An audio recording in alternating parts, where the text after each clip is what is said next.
বলুন শঙ্করবাবু, কী খবর? খবর বলতে আপনার কাছে এসেছি। আমি তো এই ট্রেজার ফান্ডের সঙ্গে জড়িত। আচ্ছা এখনও পর্যন্ত আমি টাকা পয়সা কোনো কিছু তুলতে পারিনি। আচ্ছা আবার নাকি বলছে যে আপনার ওই এতে আবার $50 ঢোকাতে হবে। আচ্ছা এখন এইটা বিষয়ে কি করব, ডুবে যাব না ভেসে যাব, আমি তো নিজে আন্দাজি করতে পারছি না। ওই জন্য আপনার কাছে এসেছি। যদি কোনো পরামর্শ পাই তাহলে আমার জন্য খুব উপকার হয়।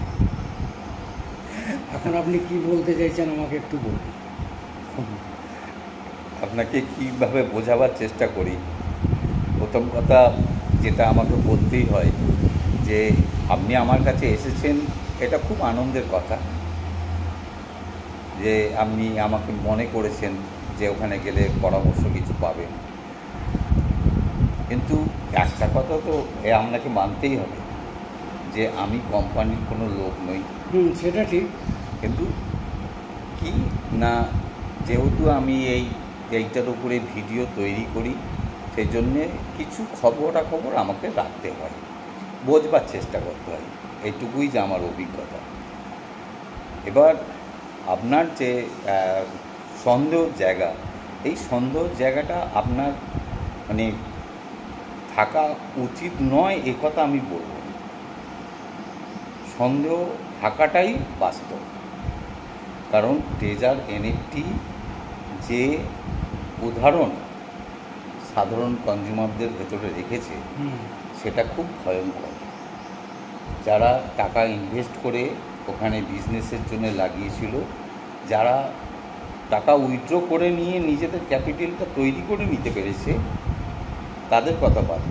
কিন্তু যারা সবে 2-1 মাসের জন্যে হয়তো জয়েন করেছিল, বিজনেস শুরু করেছিল, কিছু ডলারও তারা হয়তো জমিয়েছে ওয়ালেটে, এমন অবস্থায় কোম্পানি কী করেছে, একটা জিনিসটাকে প্রায় মানুষের ভেতরে যেটা এসে গেছে, সংলাপ মুখে যেটা এসে গেছে যে ট্রেজার এনএফটি একটা চিটিংবাজ সংস্থা, এই জায়গায় চলে গেছে।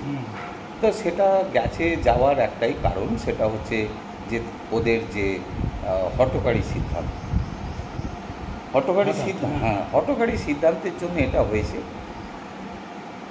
তো এই রকম একটা জায়গায় দাঁড়িয়ে আমাকে যদি আপনাকে পরামর্শ দিতে হয়, খুব কঠিন কাজ। কারণ পয়সা আপনার, সিদ্ধান্ত আপনার। সেখানে আমি কি পরামর্শ দিতে পারলাম না সেটা কিন্তু বড় কথা না। তবে হ্যাঁ, আমার মুখের কথাগুলো শুনে যদি আপনার কখনো মনে হয় যে না করা যেতে পারে, আপনি করবেন, কিছু করবেন। যদি মনে হয় যে না করা সম্ভব নয়, এটা করা আমার উচিত হবে না, আমি বলবো করবেন না। কারণ বিশ্বাসটা তৈরি হওয়াটা আগে প্রথম, তারপরে বিজনেসটা পরে, সেটা পরের স্টেপ।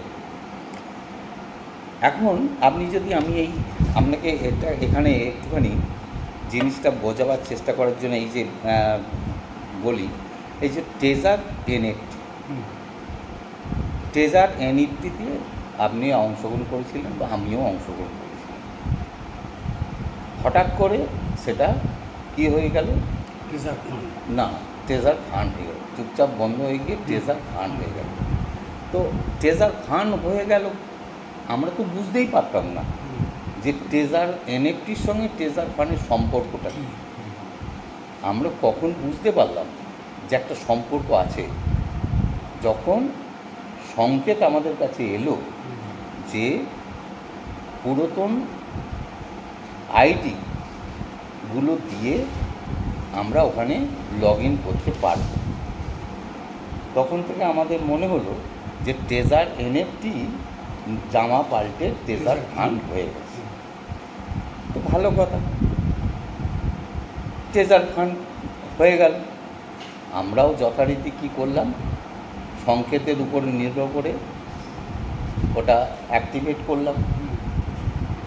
অপেক্ষা করার পর কি হলো না, আমাদের কাছে সংকেত এলো যে আপনারা ওয়ালেট কানেক্ট করে ফ্রি এয়ারড্রপটা 5,000 যে ফ্রি এয়ারড্রপ টিউটি টোকেন সেটা আপনারা নিয়ে নিন। হুম, যথারীতি আমরা নিয়ে নিলাম। হুম, এবার এখন প্রশ্ন হচ্ছে, আপনাদের ভেতরে প্রশ্ন থাকতেই পারে যে একবার তো আমরা ডুবেছি, তো এটা হঠাৎ করে কেন দিচ্ছে? এগুলো কি লোক দেখানোর জন্য দিচ্ছে? হুম। আমারও মনে হয়েছে যে হ্যাঁ, লোক দেখানোর জন্য দিতেই পারে। কেন দিই? ঠিক আছে, অপেক্ষা, কিছুদিন অপেক্ষার পর সংকেত এলো যে কী সংকেত না, মানে প্রতিটি কনজিউমারকে কী করতে হবে না, $50 ইনভেস্ট করে আইডিটাকে অ্যাক্টিভেট করতে হবে এবং তারপরে নতুন করে তারা খেলাগুলো শুরু করবে। যেমন ট্রেজার ফান্ডের আগের ব্যবস্থা ছিল, ঠিক একই ধরনের খেলা এখানেও করতে পারে। প্রশ্ন আবার সামনে আবার এসে গেল যে $50 কি তাহলে আবার মারার জন্য আমাদেরকে প্রলোভন দেখাচ্ছে? অ্যাকচুয়ালি তাই তো। হ্যাঁ, তো $50 কেন দেবে? কোন ভরসায় দেবে মানুষ? হুম, এটা ঠিক। এখন এখানে বিশ্লেষণ করতে গিয়ে দেখা যাচ্ছে যে ট্রেজার এনএফটি ট্রেজার ফান্ড করে আমাদের সামনে যে এই জায়গাগুলো তুলে ধরবার চেষ্টা করছে, কেন করছে সেই জায়গাটাকে একটু বোঝবার চেষ্টা করা দরকার। আমি যে জায়গাটা দেখতে পেয়েছি, এগুলো হচ্ছে ট্রেজার এনএফটির সঙ্গে যুক্ত কমিউনিটিটা অনেক বড়, আচ্ছা, কাস্টমারও অনেক বেশি। আচ্ছা, তারা মনে করলে কিন্তু ট্রেজার এনএফটির মানে সম্পর্কটা মানে কথাটাকেই উচ্চ করে দিতে পারে, আচ্ছা, কিন্তু করে দেয়নি। সেখানে কোম্পানির ইন্টারেস্ট আমার চোখে যেটা ধরা পড়েছে সেটা হচ্ছে যে আমি যদি সম্পর্কটা না রাখি তাহলে এত বড় কমিউনিটি সাপোর্টটা আমি আর পাবো না। নতুন করে ওই কমিউনিটি সাপোর্টটা তৈরি করতে গেলে আমাকে বহু সময় ব্যয় করতে হবে এবং বহু ম্যান পাওয়ার মেকানিজম তৈরি করতে হবে। যার জন্য এই সিস্টেম। এই সিস্টেমটা করেছি। তাহলে আমরা আমাদের স্বার্থের কথা মানে চিন্তা করে কোম্পানি করেছে, এটা কতটা সত্যি মিথ্যে বলা খুব মুশকিল, কিন্তু ছবি যেটা ধরা পড়ছে যে কোম্পানি নিজের স্বার্থেই কিন্তু এই জিনিসগুলো করেছে। ভালো দিক কি না, মানুষের সামনে এই দিকগুলো আস্তে আস্তে ওপেন করছে। এবার সেটা আপনার মনে হতে পারে এগুলো প্রলোভন, আমাদেরকে আরও গাড্ডায় ফেলবার চেষ্টা করছে, কিংবা এইভাবে প্রলোভন দেখি হয়তো দেখা যাবে একটা বিরাট অঙ্কের টাকা নিয়ে আবার ট্রেজার এনএফটির মতো আউট হয়ে যাবে। কারণ আমাদের করার কিছুই নেই। ওরা সফটওয়্যারটাকে বন্ধ করে দিলেই, হ্যাঁ, সফটওয়্যারটাকে ব্রেকডাউন করে দিলেই সব কিছু বন্ধ। তো এরকম একটা জায়গায় তো এখানে আমি যে জায়গাটা খুঁজে বের করতে পেরেছি সেটা আপনার সঙ্গে আমি একটু শেয়ার করব।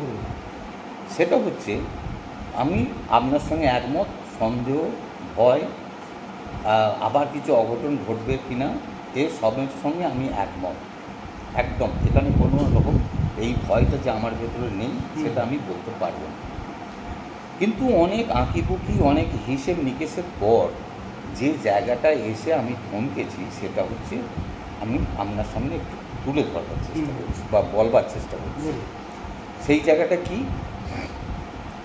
না, ঠিক আছে, পরপর স্টেপ বাই স্টেপ তারা এয়ারড্রপ টিউটি টোকেন আমাদের দিল, প্রলোভন দেখিয়ে $50 ইনভেস্ট করে রিজার্ভ করা কিংবা স্টেকে বসানোর কাজটাও করে দিল।